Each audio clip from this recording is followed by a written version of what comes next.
very much Yes. and welcome, Professor Pallangyo. Please, could you introduce yourself, your background, and your organization? Yeah, thank you very much. My name's William Amos Pallangyo. I am currently working as Associate Professor of Leadership and Management at the Law School of Tanzania. And my background is public administration and public policy. And currently, I'm working on a chapter on the impacts of COVID-19 pandemic and its coping strategies in the informal workers in Tanzania. Thank you very much. This is greatly appreciated also with your chapter. Talking about the informal sector, what is the share and role of the informal sector in the Tanzanian economy? Yeah, well, thank you. The informal sector in our country is really one of the source of employment for majority of Tanzanians. And there's a notable increase in the total number of employees who are working in the informal sector in this country. If I can just give a quick example on this, in the Integrated Labor Force Survey of 2014, it pointed out that almost 40% of the household in this country were employed in the informal sector activities.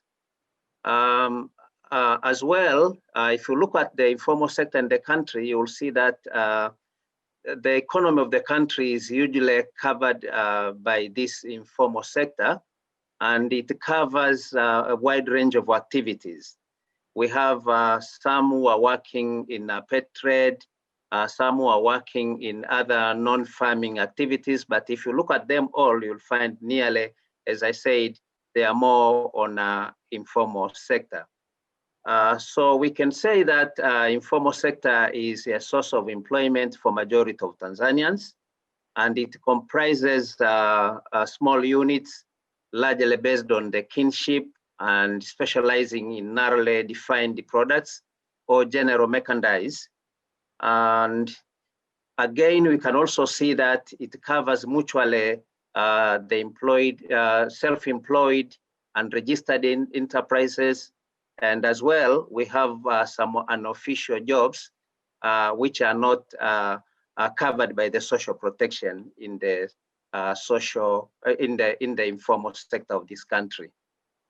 Thank you very much. This is very interesting, and I think it highlights a lot the situation. And yes. What is, in your opinion, the current situation with the restrictions linked to the world pandemics? I mean, are there some impacts, economic impacts for the people working in the informal sector? Yeah, thank you very much. If you look at the current situation, you'll find that it is really restricting the economy, and I'm referring to the COVID-19 pandemic. If I can just mention very quickly, in Tanzania, we received the first case of COVID in March 16, 2020. However, the impact is felt differently in many ways if you compare it with the other countries. And as well, the measures which have been taken in the country are different to our neighbors. But all I could say is that COVID-19 is contained in this country. And we can see, again, the measures were slightly different to other countries.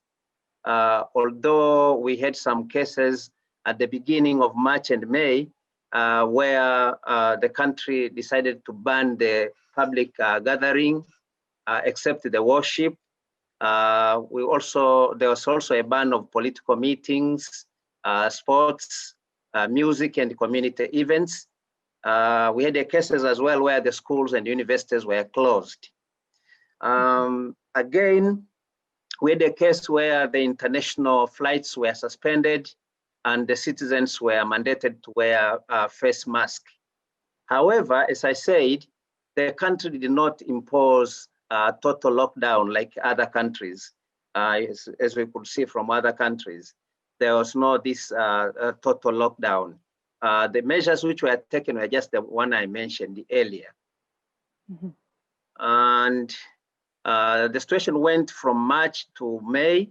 And in May 18 this year, the authorities of the country decided to lift the suspension of the international flights, to be followed by authorities allowing the opening of the secondary school, tertiary schools, and the resumption of the sport activities in June this year. On the same month, in June, the education institutions were opened. And on July 2020, all restrictions in the country were lifted. And therefore, you will see there's a difference with the other countries. And actually, that's what I wanted to mention earlier. Thank you. Yeah. That's perfect. And what about the economic impacts? I mean, because people, I mean, the trade may be decreasing, the supplies are also, some people may be also impacted in their daily jobs. Yeah, thank you. Thank you very much. Actually, this the COVID-19 pandemic has significant effects on economies, especially if you look at the areas like pet trade, the tourism, and agriculture.